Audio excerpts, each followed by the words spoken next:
Bismillahirrahmanirrahim. Assalamualaikum warahmatullahi wabarakatuh. Siswa kelas 12 IPS yang berbahagia, kita bertemu kembali pada proses pembelajaran mata pelajaran sejarah peminatan.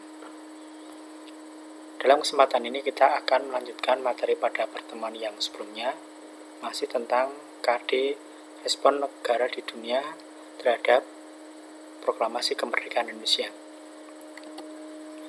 Kompetensi dasar, yaitu menganalisis secara kritis respon internasional terhadap proklamasi kemerdekaan Indonesia. Adapun tujuan pembelajarannya, yaitu siswa dapat mengidentifikasi secara kritis respon negara Mesir, Suriah, dan Lebanon terhadap proklamasi kemerdekaan Indonesia. Jadi ada 3 negara yang ada di Timur Tengah yang nanti mengawali dan membawa pengaruh yang cukup besar pada keberlanjutan dari kemerdekaan Indonesia. Adapun materi pokok, kita akan mencoba membahas yaitu mengenai respon negara Mesir, Suriah, dan Lebanon terhadap proklamasi kemerdekaan Indonesia. Dalam tayangan ini, silakan Anda amati 3 gambar bendera nasional dari negara di Timur Tengah yang berkaitan dengan perjuangan untuk mempertahankan kemerdekaan Indonesia. Dalam ini perjuangan di luar negeri, ada negara Mesir, ada Suriah, dan negara Lebanon. Nah, untuk memperdalam lebih lanjut, silahkan Anda bisa browsing di internet. Nah, untuk yang pertama yaitu negara Mesir. Kalau kita berbicara tentang Mesir, saya kira untuk anak kelas 12 IPS bukan merupakan sesuatu yang baru lagi, karena pada materi Anda di kelas 10, Anda membahas tentang peradaban Mesir kuno. Dalam kesempatan ini kita tidak akan membahas materi itu lagi, tapi kita akan membahas bagaimana kaitannya Mesir dengan proklamasi kemerdekaan Indonesia. Kesamaan unsur agama menjadi salah satu faktor kedekatan dan terjalinnya hubungan baik antara Indonesia dengan Mesir. Hubungan baik antara Indonesia dengan Mesir itu sudah terjalin bukan hanya pada masa kolonial Belanda ataupun masa pendudukan Jepang, melainkan sudah berlangsung sejak masa peradaban Islam di sekitar abad ke-10, 11 sampai sekitar abad ke-16 Masehi. Di tahun 45, Mesir mendengar ada wilayah Indonesia di Asia Tenggara itu menyatakan proklamasi kemerdekaan. Sehingga dalam hal ini Mesir memberikan respon positif dengan mengakui kedaulatan dan kemerdekaan Indonesia. Sehingga pada tindak lanjutnya, tanggal 22 Maret 1946, pemerintah Mesir mengakui kedaulatan pemerintah Republik Indonesia dengan mengirimkan utusan yang saat itu ada di New Delhi, India, yaitu Muhammad Abdul Mun'im ke Yogyakarta, di mana pada tahun 46 ini ibu kota negara RI saat itu sudah pindah dari Jakarta ke Yogyakarta dengan berbagai pertimbangan. Dari pengaruh pengakuan Mesir ini bisa kita lihat ada 3 hal. Yang pertama, Mesir pada saat itu bisa menembus blokade Belanda terhadap pemerintah RI yang ada di Jogja. Nah, untuk tujuannya seperti apa blokade Belanda ini silahkan dibuka lagi pada materi sejarah wajib. Faktor yang kedua, atau pengaruh yang kedua, yaitu dari pengakuan Mesir ternyata mendorong dari negara-negara Arab melakukan hal yang sama terhadap kemerdekaan dan kedaulatan Indonesia.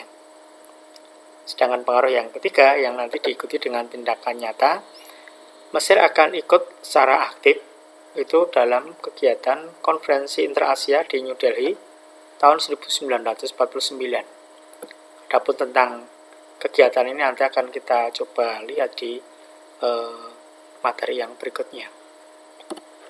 Kita lihat negara yang kedua, yaitu negara Suriah. Suriah melakukan hal yang sama, di mana setelah mendengar ada kemerdekaan Indonesia, maka dia akan memberikan respon yang cepat dengan mendukung dan mengakui kedaulatan Indonesia.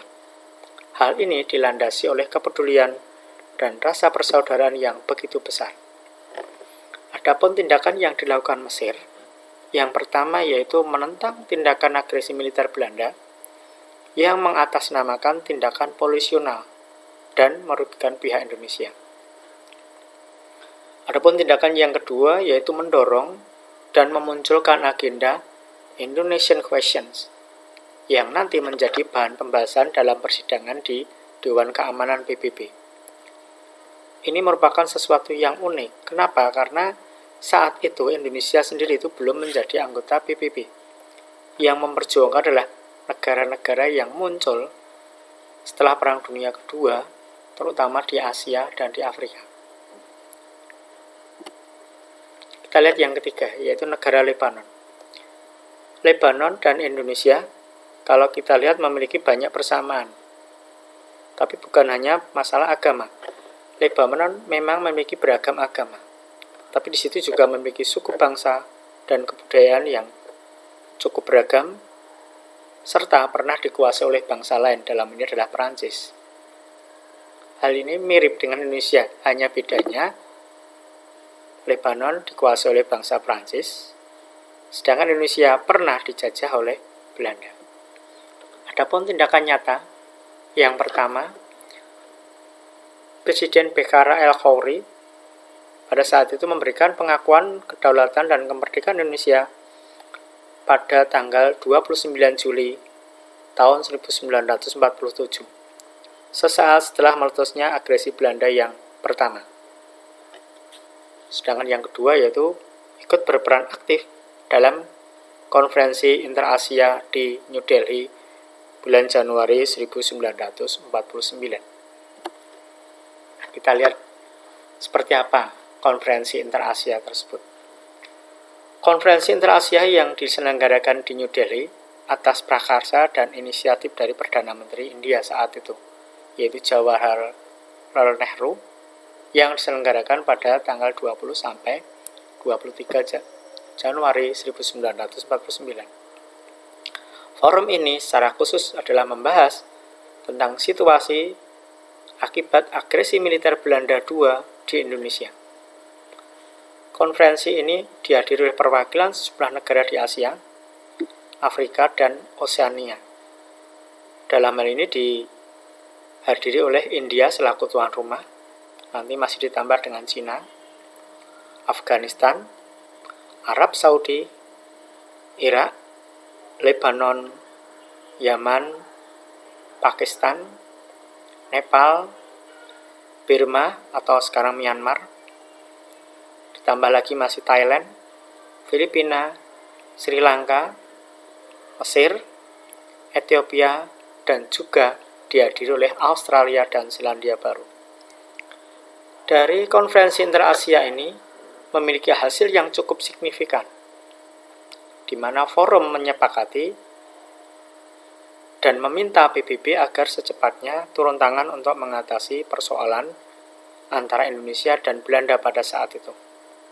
Bahkan ada satu catatan secara serentak, negara-negara yang hadir itu sepakat untuk menutup wilayah udara dan lapangan terbangnya bagi pesawat-pesawat Belanda. Sehingga dari pembahasan ini kita bisa mengambil kesimpulan. Yang pertama, Mesir itu merupakan negara yang pertama kali mengakui kemerdekaan dan kedaulatan Indonesia. Yang mana hal ini akan mendorong negara di Asia yang lain untuk melakukan hal yang sama. Sementara yang kedua, Suriah memberikan respon yang cepat dengan mengakui kemerdekaan dan kedaulatan Indonesia serta ikut berjuang di forum PBB. Sementara yang ketiga, Lebanon mengakui kemerdekaan Indonesia sesaat setelah agresi militer Belanda yang pertama, serta berjuang melalui forum konferensi Inter-Asia yang sudah kita paparkan di materi yang tadi. Untuk memperdalam materi tersebut, silakan para siswa untuk membaca sumber berikut. Yang pertama, buku dari Marwati Junet Pusponegoro dan Nugroho Noto Susanto tahun 2010, yaitu Sejarah Nasional Indonesia Jilid 6. Yang kedua, buku dari MC Riklef, yaitu Sejarah Indonesia Modern.